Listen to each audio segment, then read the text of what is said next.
the symbolism of scales, balance, justice, and Libra.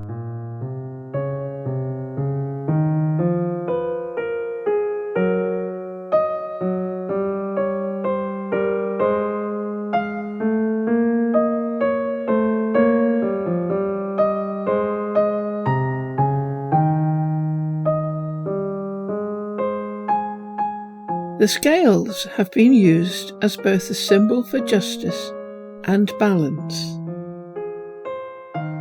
The scales are also a constellation, Libra. The sacred books of India call the constellation Tula, the Tamil Tulam or Tolam. And the word Libra, from Latin Libra, plural, Librae, Greek lithra, is a weighing scale. But not only are the scales, Libra, justice and balance, interrelated symbolically, but so is the seesaw. So what on earth does all this mean?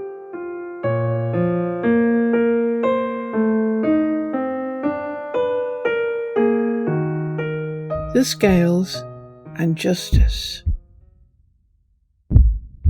The original use of the symbol of the scales to represent justice may be Chaldean, but it is perhaps more widely known from Egyptian pyramid paintings. Each Egyptian's soul was judged in the Hall of Mart, depicted in the Book of the Dead and Book 5 of the Book of Gates, when they died. Their heart, symbolic of their conscience and their record of deeds, was weighed against the feather of Mart, an ostrich feather, on scales which represented balance and justice. But it can also be found in the Bible, in the book of Daniel, when Belshazzar is terrified by a hand that writes on the wall, from whence comes the expression, the writing on the wall. In the same hour came forth fingers of a man's hand, and wrote upon the plaster of the wall of the king's palace, and the king saw the part of the hand that wrote. Then the king's countenance was changed, and his thoughts troubled him, so that the joints of his loins were loosed, and his knees smote one against another. The king cried aloud to bring in the astrologers, the Chaldeans, and the soothsayers. Then came in all the king's wise men, but they could not read the writing, nor make known to the king the interpretation thereof. Then was King Belshazzar greatly troubled, and his countenance was changed in him, and his lords were astonished. So the queen stepped in and made a suggestion. Daniel. There is a man in thy kingdom, in whom is the spirit of the holy gods, and in the days of thy father light and understanding and wisdom was found in him, whom the king Nebuchadnezzar thy father made master of the magicians, astrologers, Chaldeans, and soothsayers. So let Daniel be called, and he will show the interpretation. And Daniel basically said that the king had not only denied the existence of the Lord of heaven, but had turned to worshipping the equivalent of money. You praised the gods of silver and gold, of bronze, iron, wood and stone, which cannot see or hear or understand, but you did not honour the God who holds in his hand your life and all your ways. Therefore he sent the hand that wrote the inscription. So Daniel took each of the words in turn. Mene, mene, tekel, parsin. Mene. God hath numbered thy kingdom and finished it. Tekel, thou art weighed in the balances, and art found wanting. Peres, thy kingdom is divided and given to the Medes and Persians. And that very night Belshazzar, the king of the Chaldeans, was killed, and Darius the Median took the kingdom. In other words, the symbol of the law we now use was once used as a symbol of whether one defied the gods or God, going against nature, losing all humility, ignoring one's conscience, and worshipping money instead. Defying the laws of nature put everything out of balance. We disrupt the balance of nature.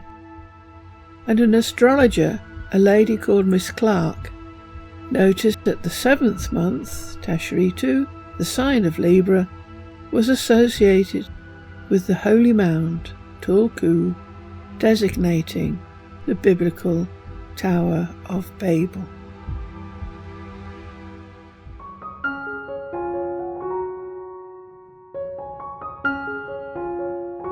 The constellations of Libra and Virgo. Aairah was a virgin goddess of justice, innocence, and purity.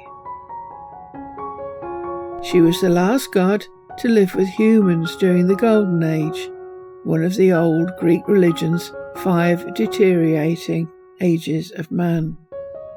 According to Ovid, Aairah abandoned the earth during the Iron Age. Fleeing from the new wickedness of humanity, she ascended to heaven to become the constellation Virgo. Johann Bodan, Uranographia, 1801, carrying the scales of justice with her, which became the nearby constellation Libra. The symbolism is thus intended to indicate that justice is not the breaking of the laws of man, but the justice meted out to humans who break the laws of nature and deny the authority of the gods. And it is meted out by the gods themselves. And Virgo, justice, is blind to man's protestations. If we live by the sword, we die by the sword. If one was to take this belief as it stands, something like climate change or all the new viruses and illnesses are punishment from the gods. And though some may view this as superstition, men do seem to have decided to wage a war against nature, defying every law, and are openly denying the existence of any gods. Robert Browning, from The Ring and the Book. There's an end to all hope of justice more. Aairah's gone indeed. Let hope go too. Who is it dares impugn the natural law?